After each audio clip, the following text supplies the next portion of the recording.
तो आपके घर आया तो बेटा आपके घर में क्या सीखा? मैंने सीखा जब तुम देखे तुम्हारा पूरा घर तुम्हारे विरुद्ध है और तुम दोनों भक्ति करते हो, तुम्हारे बच्चे भी तुमसे विरुद्ध है। तब उनको मैंने देखा तो देखा जब जब जब संतों ने कहा, रामदास महाराज ने कहा, सब संतों ने कहा मेरे मोह का बंधन तोड़ दीजिए। सदगुरु शिवरू बारंबार मेरा मोह का बंधन तोड़, मेरे इस परिवार से और इस धन से, संसार से तू मोह तोड़। और जाम्बू जी महाराज कहते गुरु धायरे ज्ञानी तोड़त मोह अति खुशहाल।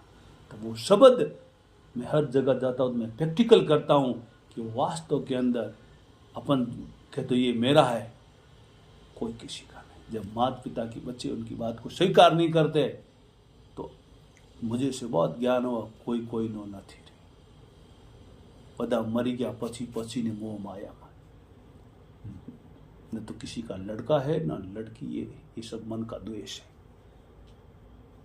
इनकी मौत में तो बहुत बड़ी ज्ञान सीखा है। ऐसा तुम्हारे जैसे बहुत बहुत मैं घर गया हूँ, ऐसी बातें मैंने बहुत सीखी। उससे मैंने दृढ़ता की, कुटुंब कबीला मेरा नहीं। मैं कभी फोन नहीं करता हूँ, कभी बात नहीं करता हूँ, पता है, सिर्फ मैं फर्ज अदा करता हूँ। मैं संतों की बात को प्रैक्टिकल करता हूँ कि यहाँ ये बात सिद्ध हो रही है, संतों के वचन सत्य है, झूठे थोड़े। प्रैक्टिकल करता हूँ। आपसे बहुत कुछ आपको सीखने मिलता, ये बहुत बड़ा ज्ञान मिलता है। आप उस ज्ञान को देखते नहीं, उसके शब्दों की गहराई मिल जाते, उसके डीप में जाओ।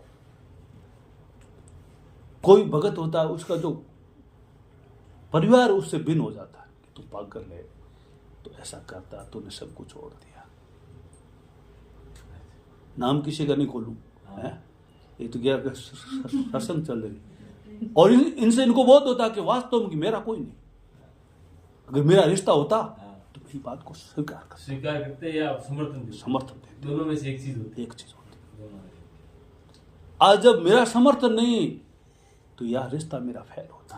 बिल्कुल 100%। अगर मैं इनके साथ भेड़ चाल हो जाऊं तो ये रिश्ता सही मानेगा। अगर मैंने भेड़ चाल छोड़ दिए, मैंने संसार की चाल छोड़ दिए, तो मैं इनसे भिन्न हो गई। ये बोलते तेरे से मेरा कोई रिश्ता नहीं। कहते हैं गोरखनाथ के मचंदर सुन जति गोरख, कर सत्संग आत्मलख। कर सत्संग आत्मा को पहचान, आयो अवसर हाथ में ओ बीतो जाए। भेड़ चाल संसार है। संसार क्या बताइए? भेड़ चाल। एक एक रेला सीधा यमपुर जाए।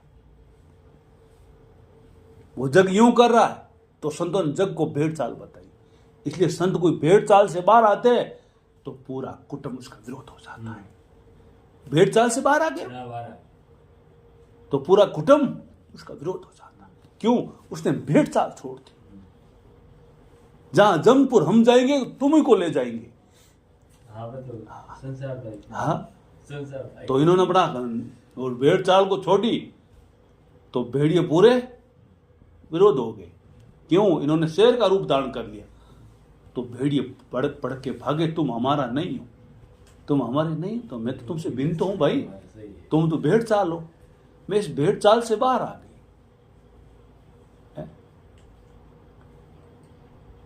तो भाई कोई किसी का नहीं, ये सब रिश्ते नाते भेड़ चाल है, ये मन का द्वेष है जो अपन अपना मान के बैठे हैं, इसलिए अपन दुखी। दुख का कारण क्या? एक थोड़ा सा मैं माता जी रात ऐसे शब्द मैंने गया जो आप क्या नहीं आभार कि मैं तो अनुभव कर लियो, मतलब अनुभव और कोई की नहीं है। ऐसे शब्द रहते हैं, रात की बात है। और वे रहते हुए गुरुदेव ने फोन करियो, आया को नहीं, गुरु जी ने वास्ते नहीं फोन करियो भाई, क्योंकि मैं 7 बजे फोन कर दो और नहीं गयो तो मैं फोन कर दो। और मैं इन वास्ते नहीं फोन करियो, मैं आई गयो घरे, मैंने मारे वास्ते कराना फोन, मैं आई गयो घरे, हमारा टेंशन नहीं। गुरुदेव कहे उठा पता आ जाएगी जा बिल्कुल उसको बात ही देने के बाकी जय बोली पूरे दिन प्रोग्राम रहा पूरे दिन नहीं, अब धीरे धीरे अनुभव होया बाद में तो जागृति अपने आप आ जाए। हाँ। अपने आप आ जाए। तो जागृत रहो, आपको डीप में जाना। अपन ये जिंदगी विज्ञान से जीनी, अंधकार से नहीं। ज्ञान को भी विज्ञान में परिवर्तन कर, संतों के शब्दों पर गहरे से उसको विचार करना चाहिए। संत ने अगर शब्द कह दिया कि एक तरह पिता ने बेटा कह दिया, तो अपन को समझ चाहिए संत गलत नहीं हो सकता। उसने बेटा बाप क्यों कहा, क्या क्या फर्क रहा, क्या वाणी कि किस पद पे कहा, कोई इसमें रहस्य कहता है। कभी कबीर कहता है बकरी शेर को खा जाती है। कितना बड़ा गहरा रहस्य, बकरी शेर को खा जाती है।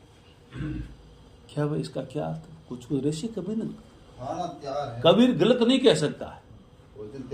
तो शेर रूपी जीव और मन रूपी बकरी, और मन जीव को खा जाता है। मन जीव को खा जाता है, मन जीव, और मन है जीव की अज्ञानता, और मन जीव से ही प्रकट हुआ है, और मन है जीव की इच्छा का नाम, और इच्छा जीव को खा जाती है। तो कभी ने कितना बड़ा उदाहरण के बकरी शेर को खा जाती, बकरी है मन, मन बकरी, और घास की तरह जीव को खा जाती है। बिल्कुल। तो मन अपनी इच्छाओं का नाम है। इच्छा किसकी है, इस प्रकृति की। बार बार इच्छा अपनी प्रकृति में जा रही है, और इच्छा के कारण अपना जन्म और मृत्यु, और इच्छा ही बड़ा दुख का कारण है। इच्छा ही बड़ा दुख का कारण है। इच्छा ही कारण हुई है। मन अपना स्वरूप भूला, आत्म स्वरूप भूला, इच्छाओं के अधीन हो गए। तो सदगुरु क्या करे, इच्छा को छोड़ा के तू इच्छा तू नहीं है, तू अंधेरा नहीं है, तू तो प्रकाश है। तेरे प्रकाश को जान ले, तुम स्वयं प्रकाशित है। तो तुझे किसी प्रकाश की जरूरत नहीं है, तुझे प्रकृति के दीप की जरूरत नहीं है, तो स्वयं प्रकाशित है। तुझे तेल की जरूरत नहीं है, इस प्रकृति के तेल की, और तेरे को जरूरत नहीं है। तो अंधेरे में क्यों रह रहा, तुम स्वयं प्रकाशित है। तेरे प्रकाश को जान ले। ये बोलता प्रकाश कौन है? तू तेरे अज्ञानता में ही दुखी है। तेरा दुख का कारण है तेरी अज्ञानता, और तेरे अज्ञानता ही तेरा काल है। और काल नाम की कोई चीज नहीं इधर।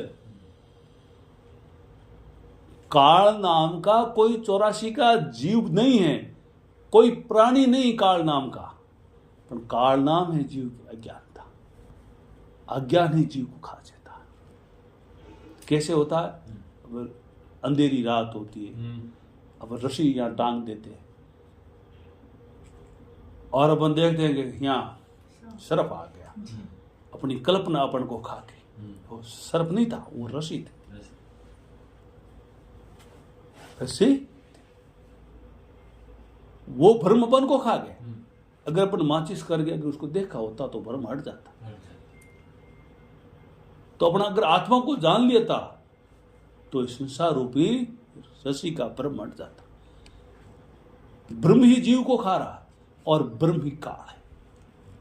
जीव की अज्ञानता का नाम ही काल है, और काल नाम की कोई वस्तु नहीं है। जैसे छोटा बच्चा होता है ना, उसकी माँ कह रही हऊ आ गया, हऊ नाम की कोई चीज है बताओ? पर वो बच्चा भयभीत होता है, हऊ आ गया, हऊ नाम की कोई चीज नहीं, कोई चीज है ही नहीं, फिर बच्चा भयभीत होता है। तो इस संसार ने, भेड़ चाल ने हर जीव को उसको भ्रम में डाल दिया। जन्मते इसको भ्रम में डाल दिया, प्रकृति के गले में बंधन में डाल दिया, जोत मूर्ति पूजा में डाल दिया, पितरों के पूजा में डाल दिया। तुझे मार देंगे। अरे मुझे कोई मार नहीं सकता, मैं तो आत्मा अविनाशी, मुझे जल भिगो नहीं सकता, अग्नि मुझे जला नहीं सकती, शास्त्र मुझे काट नहीं सकता है।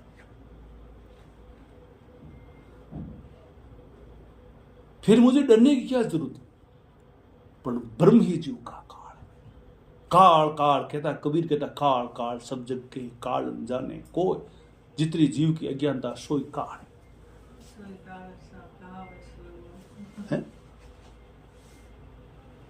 अपना ब्रह्म उसको खा जाता है। काकभूषण जी कहते हैं, सोहम वर्ती अति अखंडा दीप शिखा सोई ब्रह्म प्रचंडा, आत्म अनुभव है परिपूर्ण। मेरा खुद का अनुभव परिपूर्ण, तब मूल भेद ब्रह्म सपा का। आत्म मेरा अनुभव हुआ है, खुद की पहचान हुई, तो ब्रह्म का नाश हो गया, ब्रह्म का खत्म हो गया। आत्म बाण उदय हुआ तो अंधकार का नाश हो गया। उगा भाण बीत गई रजनी, जागी जोत भभकती, आत्मा की जोत जग जाती है तो क्रम और ब्रह्म का नाश हो जाता है। जैसे सूर्य उदय होता है और अंधकार का कैसे नाश होता है, जैसे आत्म रूपी सूर्य उदय हो जाता है, शुभ क्रम और ब्रह्म का नाश हो जाता है। तब कहता पता चला जब मेरी हस्ती का, तो फिर मैं ही मैं नजर आया। पता चला मेरी हस्ती का, मेरे स्वरूप का पता चला, तो फिर मैं ही मैं नजर आया। मैंने तो फिक्र की फाकी कर ली, इस प्रकृति की फाकी कर ली, काल की फाकी कर ली और मन की भी फाकी कर ली। सब दिखता हो, सब उसकी मैंने फाकी कर ली। सिर्फ मैं ही हूँ, सिर्फ मैं ही अखंड हुआ कि सब नाशवान है, सिर्फ मैं ही सत्य हूँ। मैं अकेला खड़ा हूँ सत्य, मेरे पीछे मूर्खों का झुंड खड़ा है। मूर्ख पूरा जगत है जो मुझे नहीं जानता। मैं अविनाशी अखंड और अविनाशी स्वरूप है मेरा, आनंद स्वरूप है मेरा, सतचित आनंद रूप है मेरा आदि और अंत नहीं। वो मेरा ईश्वर मेरा पिता है, मैं उसके जैसा हूँ। वो राजा है, मैं उसका राजकुमार। मुझे कोई मार नहीं सकता। मैं अमर अविनाशी, मैं अमर हूं, मैं अमर हूं। जन्म मृत्यु को मैंने फाकी कर ली। जन्म मृत्यु मेरा नहीं, प्रकृति का। प्रकृति बढ़ती और बिखरती, मैंने प्रकृति की फाकी कर ली। जितने भी अक्षर है मेरे को जगाने के लिए हुए प्रकट। गीता भागवत रामायण मेरे को जगाने के लिए प्रकट हुए। अब अक्षर पूरे मुझ में समा के, मैं नहीं अक्षर हूं, मैं नहीं अक्षर हूं। अक्षर मन सर काया, अक्षर और सर को मैं अंदर, अक्षर मन और सर काया। नी अक्षर से पहला क्या उत्पन्न होता है? इंचा नाम अक्षर और सर नाम काया। इंचा हुई, इंचा नाम मन। तब इंचा भोगने के लिए क्या किया? शरीर धारण किया। तो सर और अक्षर दोनों मुझ में समा के, मेरे से तो हुए थे प्रगट और मुझ में जाके समा के। अब मैं नहीं अक्षर, मेरा आदि और अंत है। जहां से लहर उठी समुद्र की, वहां जाके समा गई। जहां से लहर उठी थी वहीं जाके समा गई। ये दोनों में मेरे से प्रकट हुए, सर और अक्षर, और मुझ में जाके समा गए। जितनी भी वेद पुराण भागवत गीता है वो मेरी वृद्धावली कहते हैं आत्मा की। सब मेरे पाठ है, ये मेरे चारण है, सब मेरी वृद्धावली गा रहे। आत्मा की वृद्धावली गा रहे। मैं अजर अमर अविनाशी, मेरी वृद्धावली होते हैं। जब मैं जाग गया, मेरे आत्म स्वरूप को मैंने पहचान लिया, सब मुझ में समा गए।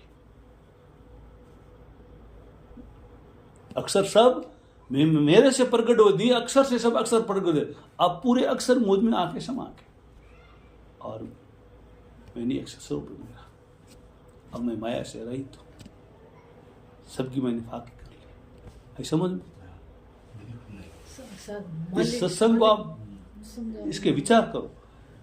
मंथन करने से ही घी प्राप्त होगा, बिना मंथन कुछ भी मिलने वाला नहीं है। ठीक है, बार बार इसको विचार करते रहो। हालो।